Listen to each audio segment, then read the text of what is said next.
Hello అందరికీ. ఈరోజు మన రెసిపీ వచ్చేసి పూరీలు, అలాగే పూరీ కర్రీ. ఈ పూరీలని చూస్తుంటేనే వేడివేడిగా ఈ పూరీ కర్రీతో సర్వ్ చేయాలనిపిస్తుంది కదా. మరి ఈ పూరీలని ఇలా పొంగుతూ చాలా టేస్టీగా, చాలా ఈజీగా ఎలా ప్రిపేర్ చేసుకోవాలనేది ఇప్పుడు మన వీడియోలో చూద్దాం. ఇలా చేస్తే పూరీ కర్రీ అనేది చాలా చాలా టేస్టీగా ఉంటుందండి.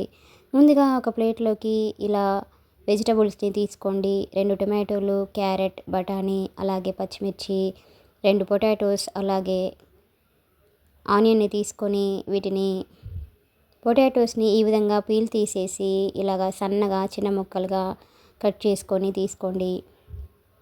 అలాగే అన్ని వెజిటబుల్స్ని కూడా ఈ విధంగా సన్నగా చిన్న ముక్కలు కట్ చేసుకొని తీసుకొని పక్కన ఉంచండి. ఇప్పుడు స్టవ్ ఆన్ చేసుకొని ఒక గిన్నెని పెట్టుకోండి. దానిలోకి 3 స్పూన్స్ వరకు ఆయిల్ని వేసుకోండి. ఆయిల్ బాగా హీట్ అయిన తర్వాత దీనిలో 1 స్పూన్ పోపు దినుసులు, అలాగే 1 స్పూన్ జీలకర్ర కూడా వేసుకోండి. ఇప్పుడు దీనిలోకి ఒక ఎండుమిర్చిని ఈ విధంగా తుంచి వేసుకోండి.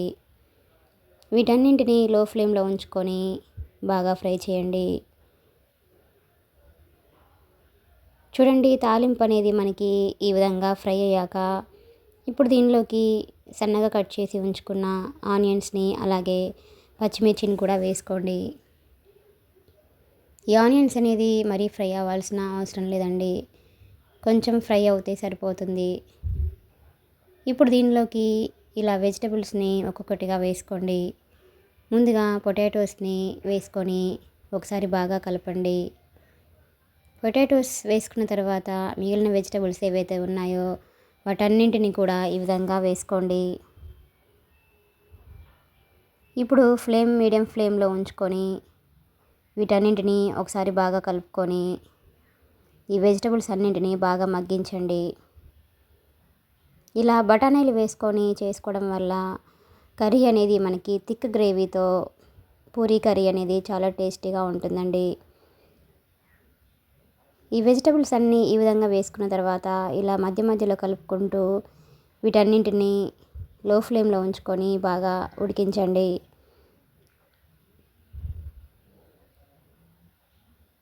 ఈ వెజిటబుల్స్ మొత్తం ఈ విధంగా లైట్గా ఫ్రై అయిపోయాక ఇప్పుడు దీనిలోకి 1/4 టీ స్పూన్ పసుపు, అలాగే 1/4 టీ స్పూన్ అల్లం వెల్లుల్లి పేస్ట్ కూడా వేసుకొని ఒకసారి బాగా కలపండి. అల్లం పేస్ట్ అనేది పచ్చివాసన పోయేంత వరకు బాగా ఫ్రై చేయండి. ఇలా ఆల్ వెజిటబుల్స్ వేసుకొని చేసుకోవడం వల్ల పూరీ కర్రీ చాలా టేస్టీగా ఉంటుందండి. ఇప్పుడు దీనిలోకి వాటర్ని 2 గ్లాసెస్ వరకు వేసుకోండి. వాటర్ వేసుకున్న తర్వాత ఒకసారి బాగా కలపండి. ఇప్పుడు హై ఫ్లేమ్లో ఉంచుకొని ఈ ఎసరుని బాగా మరిగించండి. చూడండి, ఎసరు ఇలా బాగా మరిగిపోయి ఈ వెజిటబుల్స్ మొత్తం మనకి ఉడికాయో లేదో ఒకసారి చెక్ చేసుకుందాం. చూడండి, వెజిటబుల్స్ అనేవి మనకి ఇలా చక్కగా ఉడికిపోయాయి. ఇప్పుడు దీనిలోకి 2 స్పూన్స్ వరకు శనగపిండిని ఇలా వాటర్లో వేసుకొని ఇలా ఉండలు లేకుండా బాగా కలుపుకొని దీనిలో వేసుకోండి. వేసుకున్న తర్వాత ఒకసారి బాగా కలుపుకొని లో ఫ్లేమ్లో ఉంచుకొని ఈ శనగపిండిని పచ్చివాసన పోయేంత వరకు 1 నిమిషం పాటు దీన్ని ఉడికించండి. ఇప్పుడు దీనిలోకి టేస్ట్కి తగ్గట్టుగా సాల్ట్ని యాడ్ చేసుకోండి. అలాగే 1/4 టీ స్పూన్ వరకు కారం, 1/4 టీ స్పూన్ ధనియాల పొడి కూడా వేసుకొని ఒకసారి బాగా కలిపేసుకొని 1 నిమిషం పాటు ఉంచేసి స్టవ్ ఆఫ్ చేసుకోండి. ఇలా రెడీ అయిన ఈ పూరీ కర్రీని ఇప్పుడు పక్కన పెట్టేయండి. ఇప్పుడు మనం పూరీలు ప్రిపేర్ చేసుకుందాం. ఈ పూరీ పిండిని నేను 1 అవర్ ముందే ఇలా నానబెట్టేసుకొని తీసుకున్నానండి. 1 అవర్ ముందే నానబెట్టుకొని తీసుకోవడం వల్ల మనకి పూరీలు అనేవి చాలా బాగా పొంగుతూ చాలా బాగా వస్తాయండి. ఇప్పుడు పూరీ పిండిని ఇలా కొద్దిగా తీసుకొని ఇలా బాల్స్ని ప్రిపేర్ చేసుకోండి. ఇలా అన్నింటినీ కూడా ఇలా ప్రిపేర్ చేసుకొని తీసుకోండి. ఇప్పుడు పూరీ పీట మీద కొంచెం పొడిపిండి వేసుకొని ఒక్కొక్క బాల్ని తీసుకొని ఇలా చిన్న చిన్న పూరీలు చేసుకోండి. మరి పూరీలని పల్చగా చేసుకుంటే మరి మనకు పూరీలు అనేవి పొంగవండి. ఇలా కొంచెం మందంగా ఉండేటట్లుగా చేసుకొని ఒక ప్లేట్లోకి తీసుకోండి. ఇలా అన్ని పూరీలను కూడా ఈ విధంగా ప్రిపేర్ చేసుకొని తీసుకోండి.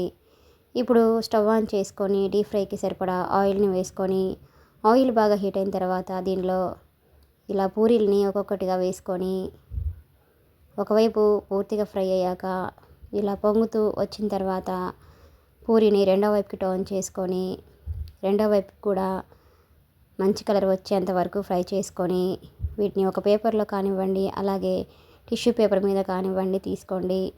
ఇలా మిగిలిన పూరీలన్నింటినీ కూడా ఈ విధంగా ప్రిపేర్ చేసుకొని ఒక పేపర్కి తీసుకోండి.